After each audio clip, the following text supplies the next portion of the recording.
vent de mémoire et de renouveau souffle sur la mairie de l'arrondissement 3-Tietier à Pointe-Noire. 15e administrateur maire à occuper cette fonction, Jean-Romial Tikombo a décidé de marquer son mandat par un geste fort et symbolique en exposant fièrement à l'extérieur de la mairie les portraits des 14 anciens maires l'ayant précédé. Monsieur Roch Montouari, conseiller socioculturel de l'administrateur maire de l'arrondissement 3-Tietier, apporte un éclairage à ce sujet. En dehors du fait que ça contribue à la beauté de l'arrondissement, de la mairie de Tietier, mais ça joue aussi un rôle historique. Les maires qui ont administré cet arrondissement-là, bon, ça pourrait aussi rejoindre la dimension touristique, parce qu'ici, c'est un milieu où se déroulent plusieurs activités culturelles et des activités festives. Et donc, pour ces raisons-là, il est important,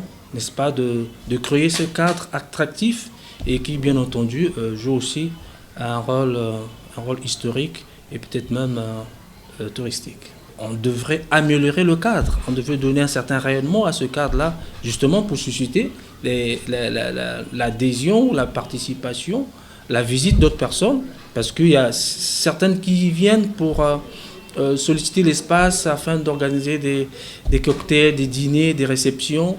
Et donc, il faudrait que ce cadre-là ait un certain rayonnement, soit dans la propriété et qu'il soit attractif.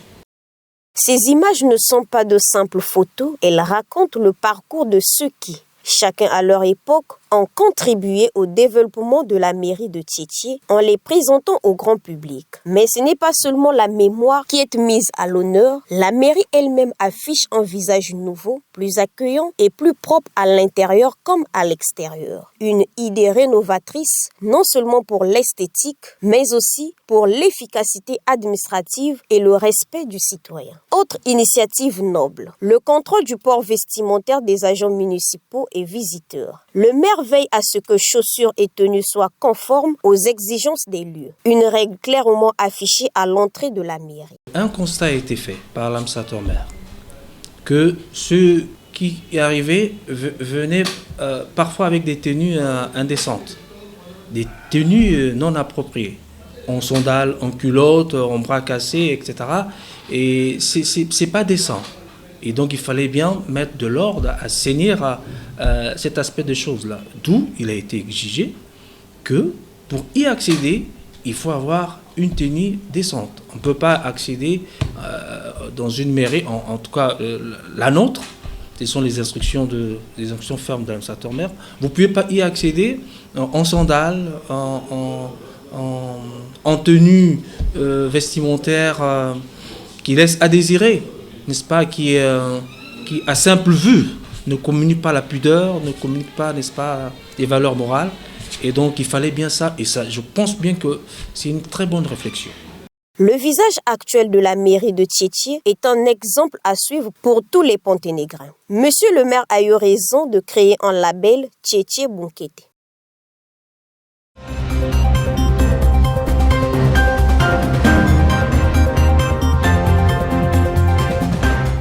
Mesdames et messieurs, je vous présente le tout nouveau vice-président du Conseil supérieur de la liberté de communication, élu fraîchement par ses pairs le week-end dernier à Brazzaville. Il s'agit de Jean Obambi, 65 ans, journaliste niveau 3, ancien directeur de la presse présidentielle, ancien directeur général de Télé Congo. Sous d'autres cieux, il s'appelle Jean Obambi, Monsieur Kratos. Kratos parce que dès ses premiers pas à Télé Congo, en 1987, 1988, 1989 et jusque dans les années 1990, il animait une émission consacrée à la religion dont la titraille était merveilleusement biblique. Kratos. Avec ce programme chrétien, il s'est fait un nom, puis volé la vedette, jusqu'à devenir, il y a une vingtaine d'années, présentateur vedette des journaux télévisés de 20 heures. Devenu haut conseiller au Conseil supérieur de la liberté de communication, Jean Obambi a galopé et aujourd'hui, son statut a changé. Vice-président du Conseil supérieur de la liberté de communication en remplacement de Jean-Pierre Goma. Donc,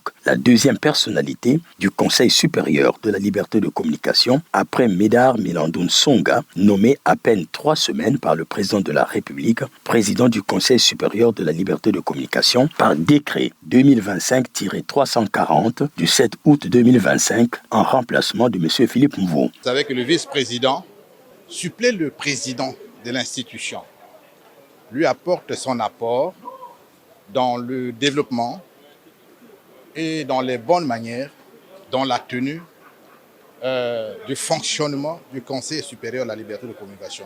C'est le devoir qui m'est imparti, celui d'être le meilleur des conseillers du président. Tous les agents de la RTA-OPH saluent la main sur le cœur cette ascension de leur confrère Jean Obambi. Monsieur Kratos, confrère, reçoit nos félicitations et ce plat d'admiration est à vous. Bonne chance et succès dans vos nouvelles fonctions.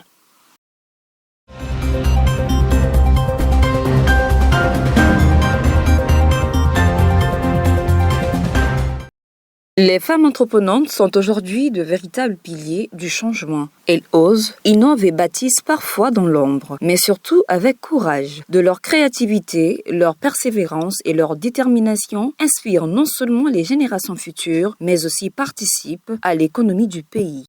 Voir que les femmes peuvent aller de l'avant, peuvent réussir, peuvent entreprendre. Le message qu'on souhaite adresser aux femmes congolaises, c'est surtout qu'elles doivent croire en elles. Voir qu'elles sont capables d'entreprendre, qu'elles sont capables de faire à ce que le Congo aille de l'avant. Donc tout ce que nous voulons, c'est que le Congo puisse être meilleur. Donc ça commence par nous, les femmes qui sont porteuses de vie. On voudrait vraiment que les femmes puissent croire en elles, croire qu'elles sont capables de pouvoir innover, de pouvoir bâtir ce Congo que nous voulons tous, que ce Congo aille de l'avant.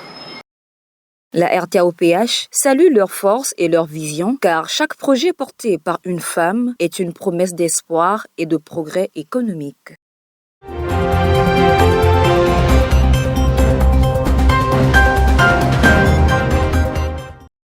Dès que l'on foule la terre de Kibossi, tous les problèmes et toutes les difficultés trouvent leur solution à condition d'être réellement convaincu au plus profond de soi-même de l'existence de Dieu et de son organisation, représentée par le grand maître des maîtres, le grand maître de l'OPH, Guy-Émile Houphouët-Sétikwabo. Votre ferme conviction en Dieu fera qu'en arrivant à Kibossi, où vous devez le rencontrer, toutes vos difficultés ou maladies trouvent gain de cause, affirme l'OPH. Cet extrait du message de Guy-Émile Houphouët-Sétikwabo du 23 janvier 1986 véhicule une vérité incontestable. En effet, l'étoile de David, celle qui conduisit les rois mages jusqu'à Bethléem, à l'endroit même où l'enfant Jésus naquit, a quitté Bethléem, qui n'était pas son point d'atterrissage définitif, pour s'implanter en Afrique, au Congo-Brazzaville, précisément à Kibosiga,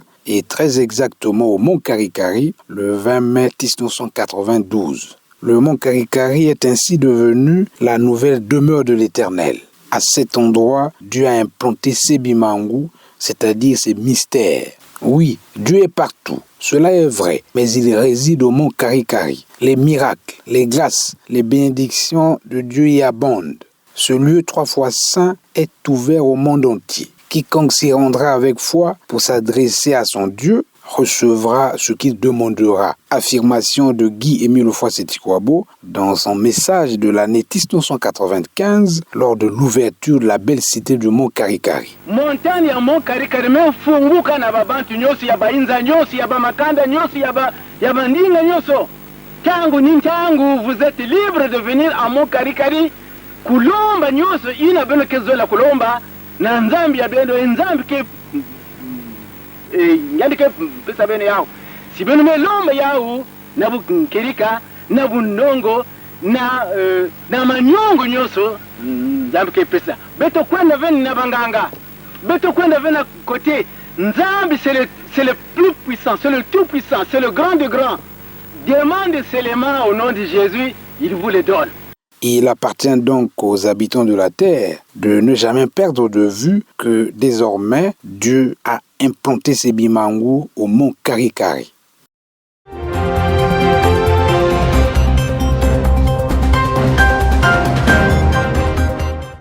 Dans Exode 20, versets 8 à 11, le sabbat est présenté comme le 4e commandement au cœur du décalogue. Dieu n'invite pas, il ordonne. Souviens-toi du jour du repos pour le sanctifier. Ignorer ce jour revient à désobéir délibérément à la voix de Dieu. Celui qui affirme être un enfant de Dieu tout en ignorant volontairement ses commandements vit dans une contradiction. On ne peut prétendre être un véritable enfant de Dieu et profaner son jour saint. Guy-Émile Houphouët-Boigny en parle dans son message de l'année 1995 lors de l'ouverture de la belle cité du Mont Karikari. Na kuvanda mwana ya Nzambi ifo betu zitisa ba misiku. Mais na ba misiku nyoso ngina muke bakakaka mosi qui le jour de dimanche qui sambi mwana ya Nzambi ina me zola ke yandi landa Nzambi fo yandi nzitisa kilumu ya limingu parce que Nzambi tsara babilumbu sambano ya Nzamwari yandi pemaka c'est le repos ya Nzambi qui sambi mwana ya Nzambi ina zola ke yandi landa Nzambi yandi serela yandi uvande vrai mwana parmi tous les dieux commandements umezonza beto chitisa kilumbu ya limingu ngeku kukasalave ngekuka donc kilumbu ya limingu benuka kwena na bayinzo ya Nzambi kote benuka sambilaka pesi benu memanisa benuka vutuka na bwala si benuka na mwamaja benuka kuja fieti benuka kwenda jaka kutela bamanadi na baopito na baboluko benuka kwenda nzonda ba mambo ya Nzambi mpimpa. Se proclamer enfant de Dieu ne suffit pas. Il faut en porter les signes, les fruits, les marques visibles, en l'occurrence le respect du sabbat.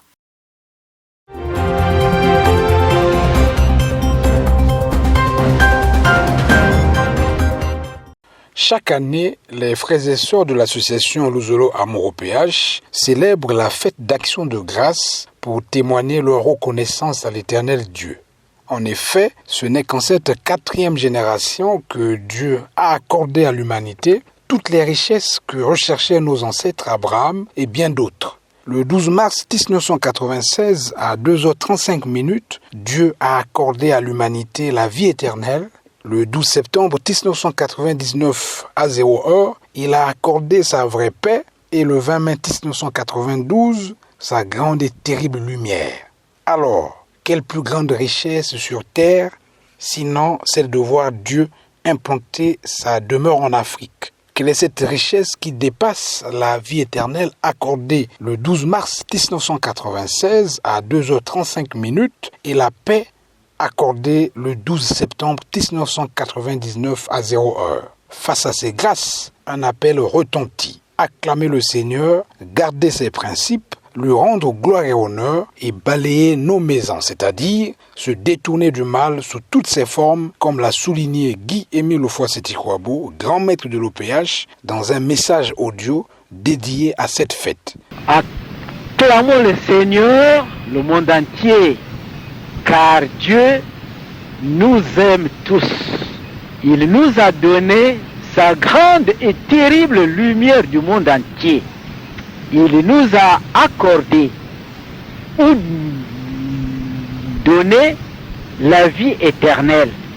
Il nous a donné la paix, sa vraie paix.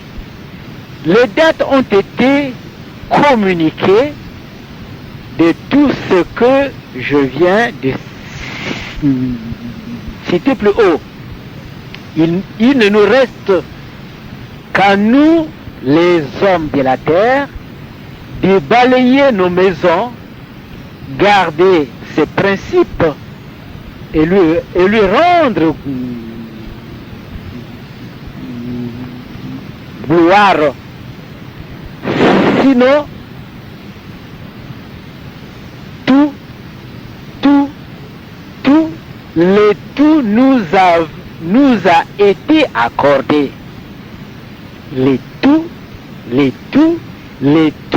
Le tout nous a été accordé. La fête d'action de grâce n'est donc pas un simple événement commémoratif. Elle est un appel à la transformation intérieure, à la fidélité à Dieu et à une reconnaissance sincère pour les bienfaits accordés.